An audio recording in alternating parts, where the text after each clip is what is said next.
Our top story this morning, President Trump heads to Capitol Hill to rally top Republican and Democrats around his year-end legislative agenda. The development comes just a day after the president referred to Massachusetts Senator Elizabeth Warren as Pocahontas during an event honoring Native American war heroes. The White House says the president meant no offense, while Senator Warren called the comment a distraction. The White House says the president will not go to Alabama to campaign for Roy Moore.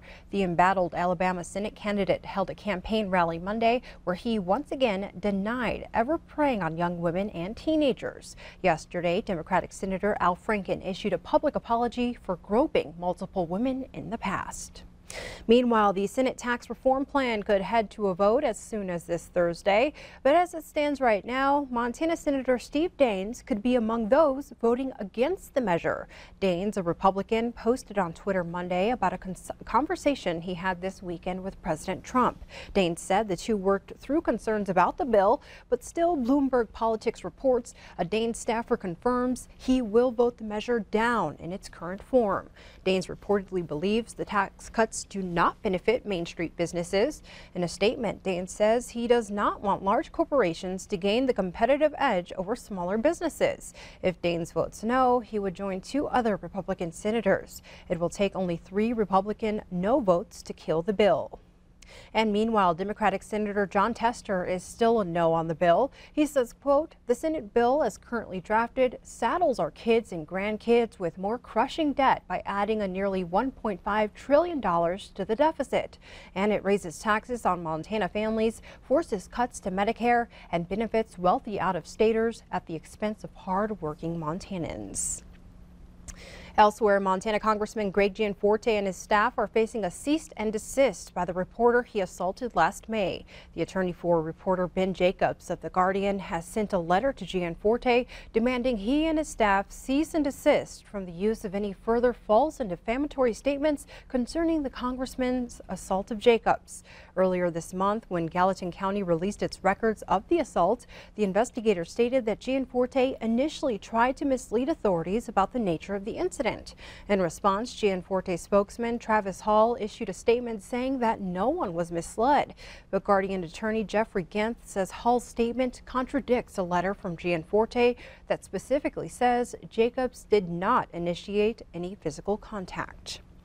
Closer to home, it's the height of the holiday shopping season, and yet no decision as to when the Billings Big Bear store will reopen. 3 weeks after the store was damaged in a police standoff and shooting, the owners of Big Bear Sports Center tell Q2 they do know the store's doors will not open in time for this weekend's shopping rush. The front entrance of the store was demolished and the interior was sustained water along with other damages in a police standoff that started in the early morning hours of November 4th. A man drove his vehicle through the front of the store and then opened fire at responding officers. He was eventually killed by police gunfire about 9 hours later. They provided an update to customers on Facebook before Black Friday, saying crews were still working to get things in the store dried out and would hopefully have more updates soon. And in other news, despite opposition, a bar will be relocated near the new Ben Steele Middle School on Billings West End. Neighborhood residents are worried there will be an increase in crime when the Den Bar and Casino is relocated. On Monday night, the Billings City Council approved plans to relocate the business. The commercial designated location is along Grand Avenue and will be built next to an Albertsons grocery store. Currently, the Den resides in the West Park Promenade, a spot that it's held for 5 decades. The city requires separation of any all liquor licensed businesses to be at least 600 feet from schools, playgrounds, and churches. The Den will be 1,100 feet from property line to property line. Councilmember Ryan Sullivan made a plea to his fellow council members on Monday night. There's an opportunity to say no to the rapid spread of casinos. And I can tell you that Billings residents, while some go to them, by and large, the people that live in these areas don't like them and don't want them and want to get away from them. Stop the spread of casinos. They've hit Shiloh. They're far enough west when they hit Shiloh, and they're all up and down Main Street, and that's a good place for them to be located. The final vote was 6-4 in favor of the relocation. In state news, it appears the State Work Comp Insurance Fund is having second thoughts about filing a suit that would block the state from taking $30 million in fund assets to help balance the state budget. MTM's Mike Dennison reports. 2 weeks ago, a special session of the legislature passed several measures to fill a $227 million hole in the state budget. Part of that package is a bill transferring $30 million from the reserves of the State Work Comp Fund into the state treasury. The day after lawmakers left town, however, the state fund filed suit to block that transfer, arguing the money is for use only for work comp claims related to worker injuries. Once it is established that the legislature can legislate and take assets through whatever means they choose, then that means that there's no protection to the assets of Montana State Fund for the very purpose for which the premium was paid, and that's workers' benefits. But since then, Governor Steve Bullock has appointed 2 new members to the State Fund Board, and that board has called an emergency meeting for Wednesday to consider withdrawing the suit. Bullock made it clear Monday that he doesn't think the lawsuit should continue.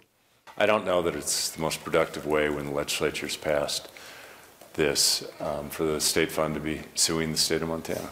I think what they ought to do is follow the law that the legislature passed. The state fund is a quasi-governmental agency that writes work comp insurance for 26,000 Montana businesses. Supporters of the $30 million transfer say it won't hurt the financial condition of the fund.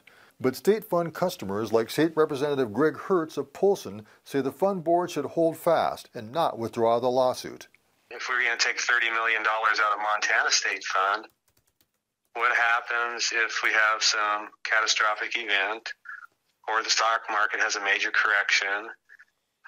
There's a lot of issues that could happen that could impact the reserves of state fund, and this just is not a good idea. Hertz says he'll attend Wednesday's State Fund Board meeting to make his arguments. Reporting from Helena, Mike Dennison, MTN News. All right, thank you so much, Mike. Stick